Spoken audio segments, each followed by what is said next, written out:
Ghost Hunter গৌরব তিওয়ারি বইটার নাম আগেই বলে দিলাম অ্যামাজনে পাওয়া যাচ্ছে, কারণ এই ঘটনাগুলি এর আগেও দুটো এপিসোড চলে এসছে। আমি কিন্তু এই বই থেকেই পড়েছি এবং আমি বলেছিলাম এক ফ্রেন্ড আমাকে গিফট করেছে। আপনারা কিন্তু অ্যামাজনে সার্চ করতে পারেন এবং আমি বলছি যে ঘটনাগুলি পড়ে কিন্তু আপনার শিহরণ জাগবেই জাগবে।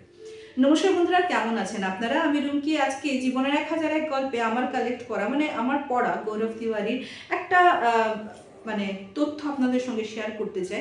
ওর যেগুলি আর কি ইনভেস্টিগেশন করেছে। আজকে থাকবে অস্ট্রেলিয়ার একটা ইনসিডেন্ট অ্যান্ড থাকবে হলো ওর যে প্যারানর্মাল এই ইনভেস্টিগেশন বা প্যারানর্মাল যে এই ওয়ার্ল্ডটার ব্যাপারে ও কেন এত ইন্টারেস্টেড হয়ে পড়লো তারই কিছু তথ্য আপনাদের সামনে তুলে ধরবো।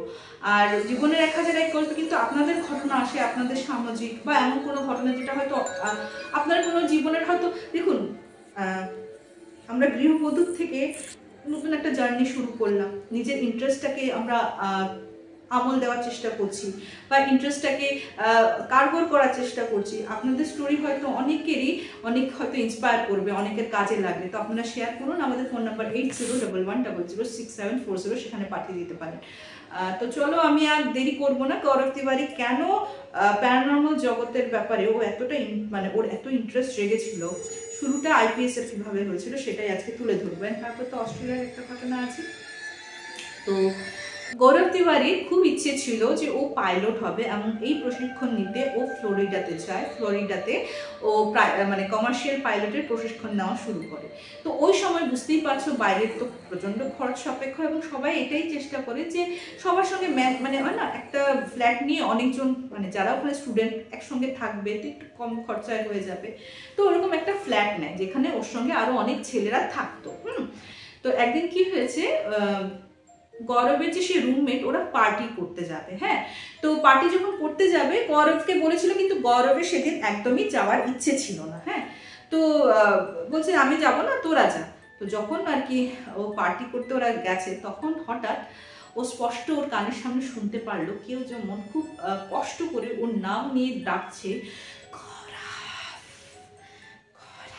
এরকম করে ডাকছে। ও প্রচণ্ড ভয় পেয়ে গেল এবং ও না সঙ্গে সঙ্গে ও এতটাই ভয়ার্ত হয়ে গেছিল, কারণ তখন তো আর এই ব্যাপারে অতটা আরও আইডিয়া ছিল না। একদম শুরুবারটা বলছি। সঙ্গে সঙ্গে ফোন নিয়ে ফ্রেন্ড ওই রুমমেটদেরকে ফোন করতে গেলে দেখে ফোনটা কিন্তু চার্জেই বসানো ছিল, চার্জার অন্য ছিল, কিন্তু ওর ফোন এক ফোঁটাও চার্জ হয়নি। প্রচণ্ড ভয় পেয়ে যায় এবং ভাবতে থাকে এই জিনিসগুলো কী হচ্ছে। আরেক দিনের ঘটনা, ওরা ডাইনিং টেবিলে বসে রুমমেট তো ছিল, গৌরবও ছিল, ওরা কিছু খাচ্ছিল আর কি। হঠাৎ ওরা স্পষ্ট শুনতে পারে ওখানে তো জানলার কাছের দরজা জানলাগুলি কাচের হয় না, কাছে যেমন কেউ নখ দিয়ে স্ক্র্যাচ করছে। ওরাও শুনেছে, ওরাও ভয় পেয়ে যায়। কোথাও না কোথাও মনে হচ্ছে যে ওদের মনে হতে লাগলো যে এই ফ্ল্যাটটাতে কিছু গন্ডগোল আছে, একটু ভয়ও পেতে লাগলো। যাই হোক, আরেকদিনের কথা, তো ওরা আবার ওই রুমমেটরা পার্টি করবে, বাট যেটা আর কি বোঝা গেল যে গৌরব হয়তো এই পার্টি বাগের এতটা বেশি এনজয় করতো না বা ভালোবাসতো না, ও যায়নি সেদিনও, কিন্তু ঘরে থাকতেও ভয় পাচ্ছিল। তখন ও কি করতো, ওদের ফ্ল্যাটের ঠিক ফ্ল্যাটের লাগা যে রাস্তাটা যেটা যাতায়াতের রাস্তা আর কি, হ্যাঁ, তো ওই রোডটাতে হাঁটাচড়া করতে লাগলো এবং ওই রোডটার থেকে গৌরবের রুমের জানলাটা দেখা যায়, কাচের জানলা আমি বললাম। হাঁটতে হাঁটতে হঠাৎ না এরকম করে তাকিয়ে দেখছে যে গৌরবের সেই রুমে একটা মহিলা দাঁড়ানো, তাকিয়ে আছে গৌরবের দিকে একদম একটা বিষণ্ণ দৃষ্টিতে। প্রচণ্ড ভয় পেয়ে গেল এবং এই ইনসিডেন্টের পর থেকেই কিন্তু ওর এই প্যারানর্মাল জগতের প্রতি ওর যে ইন্টারেস্টটা বাড়তে লাগলো। তো এইরকম করে আস্তে আস্তে আমাদের ইন্ডিয়াতে সর্বপ্রথম ওই IPS এর ফাউন্ডার, ওই প্যারানর্মাল ইনভেস্টিগেটর হিসাবে আমরা জানি, তাই তো। তো এখন চলে যাচ্ছি অস্ট্রেলিয়ার। হ্যাঁ, অস্ট্রেলিয়ার পার্টিকুলারলি মেলবার্ন থেকে 2 ঘন্টা লাগে। আর অ্যারাডা বলে একটা জায়গা আছে, সেখানে একটা মেন্টাল অ্যাসাইলাম আছে যার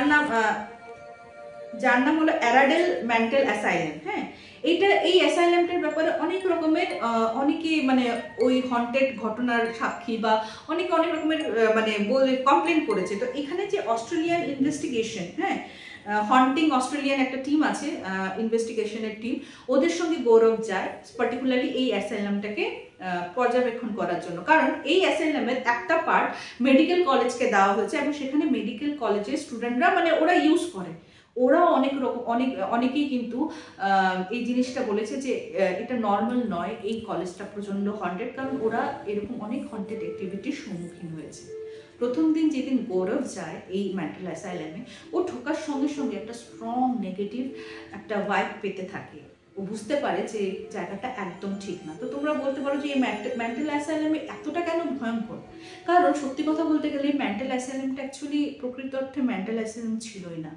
অনেকে তো এটাকে টর্চার সেলও বলতো। মেন্টাল অ্যাসাইলামে জেনারেলি কারা আসে? যারা মেন্টালি আনস্টেবল, যারা মানসিকভাবে ভারসাম্যহীন, একদমই না। এখানে এদের সঙ্গে সঙ্গে যারা নর্মাল ওইসব মানুষকে রাখা হতো, টর্চার করা হতো। কোন সব মানুষ? যার ফ্যামিলি মেম্বাররা চান না ফ্যামিলিতে উনি থাকুক, ওইসব মানুষকে এই অ্যাসাইলামে রাখা হতো। বা ওই রকম মানুষরা যেখানে যার ফ্যামিলি মেম্বাররা ওনারা এই পৃথিবীর থেকে মুছে ফেলতে চায়, ওই রকম মানুষকে এখানে রাখা হতো। টর্চার কীভাবে করা হতো জানো? এই অ্যাসাইলামে যদি নর্মাল মানুষও আসে সেও পাগল হয়ে যাবে, কারণ একটা ছোট্ট ছোট্ট রুম ছিল যার দরজা জানলা ছিল না, ওই রকম রুমে একটা মানুষকে রাখা হতো। ওদেরকে টর্চার করা হতো। টর্চার করার পর ওরা যে কাঁদতো, চিৎকার করতো, ওটা রিসার্চের নামে ওগুলিকে রেকর্ড করে রাখা হতো। মানে ভাবো, এই অ্যাসাইলামে জানো 13,000-এরও উপরের মানুষের কিন্তু প্রাণ গেছে। এবং এই অ্যাসাইলামের যে নিচের গ্রাউন্ড ফ্লোরটা আছে না, ওইখানে নাকি ওই রকম পেশেন্টকে রাখা হতো যারা মানে নিজের প্রাণ নিজে নিয়ে নিতে চায়, ওইরকম মানে সুইসাইডিয়াল টেন্ডেন্সি যাদের থাকে আর কি, ওই রকম পেশেন্টকে রাখা হতো। তো বুঝতেই পারছো একাধিক প্রাণ এখানে গেছে, 13,000-এরও উপর। ঠিক আছে, তো ঠিক আছে, গৌরব যখন গেল, হঠাৎ গৌরব একজন হোয়াইট কালারের ওই নার্সের ড্রেস যে থাকে না, ওই নার্সের ড্রেস পরিহিত একজন মহিলাকে দেখলেন। এবং দেখে না গৌরব ওর পিছে পিছে যেতে যেতে যেই রুমে ছিল, মানে ওর পিছে করতে করতেও ভুলেই গেছে যে ওই রুমের বাইরেও চলে গেছে। তখন ওনাকে মানে বলছে, এক্সকিউজ মি সিস্টার।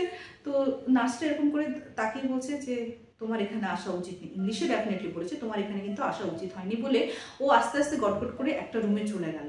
গৌরবর পিছা করতে করতে সেই রুমে যখন গেলেন, তখন চোখের সামনে সেই নার্সটা ডিসঅ্যাপিয়ার হলেন এবং ওই রুমে একটা পার্টিকুলার একটা মানুষের অবয়ব দেখলেন, যে এটাকে খুব চিৎকার করে বলছে যে তুমি চলে যাও এখান থেকে। মানে খুব বাজেভাবে আর কি বলছে, বেরিয়ে চলে যেতে, মানে উনি সহ্য করতে পারছেন না। অ্যান্ড গৌরব তারপর তো বেরিয়ে আসে। যখন ওর এই এক্সপিরিয়েন্সের কথা সেই অস্ট্রেলিয়ান টিমের সঙ্গে বলে, ওইখানে যে একজন ইনভেস্টিগেটর বললো যে তুমি যে নার্সের বর্ণনা দিচ্ছ সে তো নার্স ক্যারি। তো বলছে নার্স ক্যারি, বলছে ও কাজ করতো 1865 খ্রিস্টাব্দে, ও ওইখানে মারা যায়। এবং ওই রুমটার কথা পার্টিকুলারলি যেই মানুষের অবয়বটাকে গৌরব দেখেছিল, ওর নাম ছিল গ্যারি, যে নাকি নিজেকে 70 বার ট্রাই করেছে নিজের প্রাণহানি করার জন্য, এবং ও একদমই মানুষকে পছন্দ করতো না। তো কনক্লুশন যেটা গৌরব এবং অস্ট্রেলিয়ান ইনভেস্টিগেটররা বের করেছে সেটা হলো, এখানে যে নেগেটিভ এনার্জিগুলি আছে ওরা কখনোই চায় না বাইরের জগতের কোনো মানুষ এদের এই ওয়ার্ল্ডে ঢুকুক, প্রবেশ করুক, ওরা একদমই চায় না। তো গৌরবের মতো এবং সেই অস্ট্রেলিয়ান ইনভেস্টিগেশন টিমের মতো এটা হলো মোস্ট হন্টেড প্লেস মেলবার্নের বা অস্ট্রেলিয়ার, খুব মোস্ট হন্টেড প্লেস হিসাবে কিন্তু ওরা আখ্যা দিয়েছে। তো কেমন লাগলো? এরকম ছোটোখাটো কিন্তু ঘটনা আসতে থাকবে গৌরব রিলেটেড। আর গোস্ট হান্টার গৌরব তিওয়ারি তোমরা দেখতেই পারো ডিসক্রিপশনে, না হয় আমি লিঙ্কটা দিয়ে দেবো অ্যামাজনে, প্রথমটাতে একদম দিয়েছি গো, ওটা দেখতে পারো। আর এভাবে পাশে থাকো, সাবস্ক্রাইব না করে থাকলে সাবস্ক্রাইব করে নাও, বিকজ তোমাদের সাপোর্ট না পেলে থোড়ি না আমার ইচ্ছে করবে যে এত ভালো ভালো ঘটনা বা এত আমি যেগুলি কালেক্ট করতে থোড়ি না ইচ্ছে করবে। সবার সঙ্গে শেয়ার তো করো, কমেন্টও করো, কেউ কমেন্ট করো না, তাড়াতাড়ি কমেন্ট করো। তো চলো আজকের এপিসোডটা আমি এখানে শেষ করছি, খুব তাড়াতাড়ি দেখা হবে। Till then bye bye, see you soon, নমস্কার।